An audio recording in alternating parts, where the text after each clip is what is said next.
જામનગરના શૈક્ષણિક સફળતાનો ઉત્સવ શાળા પ્રવેશોત્સવ જાંબુડા અલિયાર તથા બાળા ખાતે કૃષિ મંત્રીના અધ્યક્ષસ્થાને શાળા પ્રવેશોત્સવ કાર્યક્રમ યોજાયો હતો। શાળામાં પ્રવેશ મેળવનાર વિદ્યાર્થીઓને શૈક્ષણિક કીટ અર્પણ કરી મંત્રી દ્વારા ઉષ્માભેર આવકાર અપાયો હતો। રાજ્ય સરકારના ભગીરથ પ્રયાસોને કારણે શાળાઓમાં આજે ડ્રોપ આઉટ રેશિયો 41% થી ઘટીને 2% પહોંચ્યો છે। આ વર્ષે જામનગર જિલ્લામાં કુલ 25,195 બાળકો વિવિધ શૈક્ષણિક સ્તરે પ્રવેશ મેળવશે। જામનગરમાં કૃષિ મંત્રી રાઘવજી પટેલના અધ્યક્ષસ્થાને જામનગર જિલ્લાના જાંબુડા અલિયા બાળા ખાતે શાળા પ્રવેશોત્સવ તથા કન્યા કેળવણી મહોત્સવનું આયોજન કરાયું છે। આ પ્રસંગે મંત્રીએ શાળામાં નવા પ્રવેશ મેળવનાર બાળ વિદ્યાર્થીઓને શૈક્ષણિક કીટ અર્પણ કરી તેમનું ઉષ્માભેર સ્વાગત કર્યું છે। આ પ્રસંગે કૃષિ મંત્રી રાઘવજીભાઈ પટેલે શિક્ષણ ક્ષેત્રે ગુજરાતની પ્રગતિ વિશે જણાવતા કહ્યું હતું કે બાળકોને શિક્ષિત કરવા માટે સરકાર ભગીરથ પ્રયાસો કરી રહી છે, જેના પ્રમાણે ડ્રોપ આઉટ રેશિયો આજે 41% ઘટીને માત્ર 2% પર પહોંચ્યું છે। બાળકોને ઉત્તમ શિક્ષણ મળે અને તેમનું યોગ્ય ઘડતર થાય તે માટે સરકાર સતત પ્રયત્નશીલ છે। આજે રાજ્યના મુખ્યમંત્રીથી લઈને ઉચ્ચ અધિકારીઓ સુધી કોઈ શાળામાં પહોંચીને નવા વિદ્યાર્થીને ઉમળકાભેર આવકારી રહ્યા છે। સરકારની શિક્ષણ પ્રત્યેની સામૂહિક પ્રતિબદ્ધતા દર્શાવે છે। મંત્રીએ વધુમાં ઉમેર્યું હતું કે રાજ્યના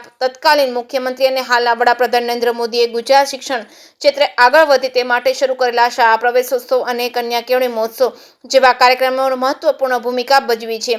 આ કાર્યક્રમના અમલના પરિણામે આજે દીકરીઓના શિક્ષણ સ્તરમાં નોંધપાત્ર વધારો થયો છે। જેકેસી ગુજરાતી સાથે હર્ષલ ખંડેરિયા, જામનગર।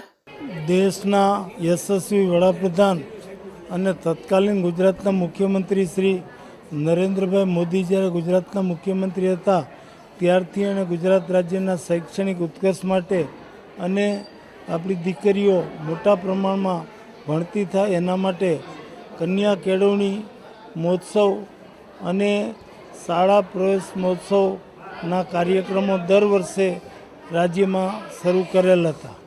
એ કાર્યક્રમો આજે પણ રાજ્યના લોકલાડીલા મુખ્યમંત્રી શ્રી ભૂપેન્દ્રભાઈ પટેલની સરકારે ચાલુ રાખ્યા છે અને આ શાળા મહોત્સવ શાળા પ્રવેશ મહોત્સવનો 3 દિવસનો કાર્યક્રમ સમગ્ર રાજ્યમાં ચાલી રહ્યો છે। એના પ્રથમ દિવસે આજે જામનગર તાલુકાના જાંબુડા બાળા અને અલિયા ગામે બાલવાટિકા આંગણવાડી અને શાળાઓમાં પ્રવેશ વિદ્યાર્થીઓને અપાવવાનો આ કાર્યક્રમ હતો અને ખૂબ સુંદર રીતે આજના આ કાર્યક્રમો સફળ થયા। આપણા સમાજના 100% બાળકો શાળાએ જતા થાય, આંગણવાડીએ જતા થાય કે બાલવાટિકામાં જતા થાય એના માટે સરકારશ્રી દ્વારા શ્રેષ્ઠ પ્રયત્નો કરવામાં આવી રહ્યા છે। એના પરિણામે આજે ડ્રોપ આઉટ રેશિયો પણ ઘટ્યો છે અને એક પણ બાળક શાળા પ્રવેશથી વંચિત રહેતું નથી। એટલે કે 100% ગુજરાત રાજ્યને શિક્ષિત બનાવવા માટેના જે સરકારના પ્રયત્નો છે એ પ્રયત્નો આવા કાર્યક્રમોના કારણે ખૂબ સફળ થયેલા જણાય છે। મને આજે ખૂબ આનંદ થયો આ કાર્યક્રમમાં હાજરી આપતા। હજી 2 દિવસ હું જુદા જુદા વિસ્તારોમાં આ શાળા મહોત્સવ કાર્યક્રમમાં હાજરી આપવાનો છું।